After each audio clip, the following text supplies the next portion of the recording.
The story in the book of Joshua of Zelophehad's daughters is particularly interesting.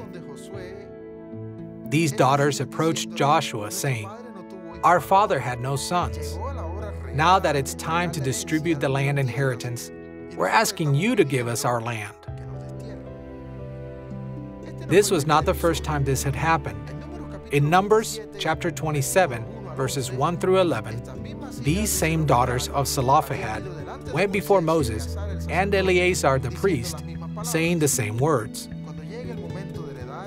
"When the time comes, we want to inherit the land that belonged to our father." And God answered Moses, "The daughters of Zelophehad are right. You shall transfer the inheritance of their father to them." Thus, God's law was being contextualized for the circumstances in which his people were living in order for his righteousness to shine. God's law will always seek to fulfill his righteousness, to make sure it is God who gets the glory. So God told Moses to put a clause into the law, to please add this in case history repeats itself. "If a man dies and has no son, then you shall transfer his inheritance to his daughter. And if he has no daughter, then you shall give his inheritance to his brothers.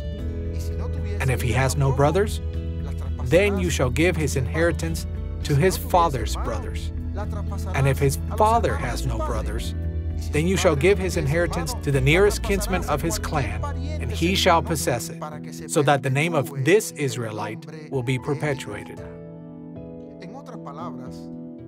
In other words, looking at the law of God in that historical moment, which is unique to Zelophehad's daughter's request, we understand how to contextualize what God is saying without losing its essence as a divine command.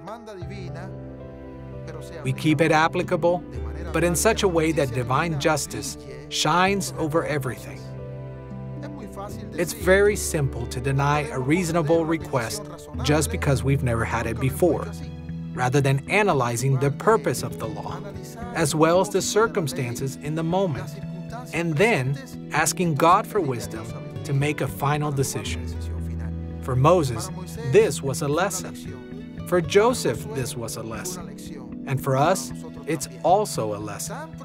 So deep, so important, that from that moment on, a new clause was added to God's law.